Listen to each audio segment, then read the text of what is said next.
আমি আল্লাহর হাতে ক্ষমতা।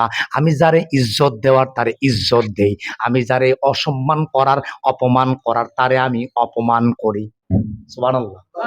এই জন্য কাউকে অপমান করে কথা বলবেন না। আমাকে অনেকে বলে সবার সাথে তো আপনি ভালো ব্যবহার করেন, কারণ কি? আমি বলি কারোর সাথে ব্যাস যদি করে কথা বলা শিখি নাই। আমারে কিছুদিন আগে একজনে বলতে আছে অমুক তো আপনার বিরুদ্ধে দোষ বলছে, কিন্তু কিছুক্ষণ পরে দেখলাম আপনার সাথে দেখা হলো, মুসাফা করলেন, ভালো ব্যবহার করলেন, সুন্দর কথা বললেন, এর মানে কি? আমি বললাম আমি খারাপ ব্যবহার শিখি নাই, তার সাথে ভালো ব্যবহার দিয়ে ভালোবাসা দিয়েই তাকে এই মুখে ফিরাতে হবে।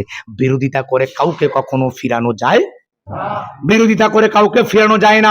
ঠেলে দিয়েছেন, সে দূরে সরে গেল, কাছে রাখেন, সে আপন হয়ে গেল। সুবহানাল্লাহ। হেরে যাবে ওদের হিংসা বিদ্বেষ, জিতে যাবে আমাদের ভালোবাসা।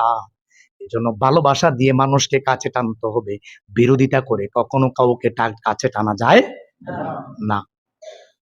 এই বিষয়গুলো খেয়াল রাখতে হবে। আল্লাহ যদি ইজ্জত দেন, পৃথিবীর কোনো মানুষ ধরে রাখতে পারবে না। আল্লাহ যদি বেয়াজ্জতি করে, পৃথিবীর মানুষ কেউ ইজ্জত দিতে পারবে না। এজন্য আল্লাহর কাছে চাইতে হবে, আল্লাহর কাছে বলতে হবে। তাই বেশি বেশি পড়ুন রব্বানা, বলে রব্বানা আতিনা ফিদ দুনিয়া হাসানা।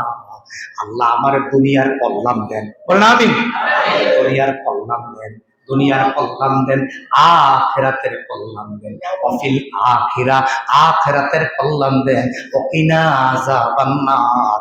রব্বুল আলামিন, তোমার জাহান্নামের আযাবের, আগুনের আযাব আমি সহ্য করতে পারবো না, আমাকে ওকিনা আযাবান নার, জাহান্নামের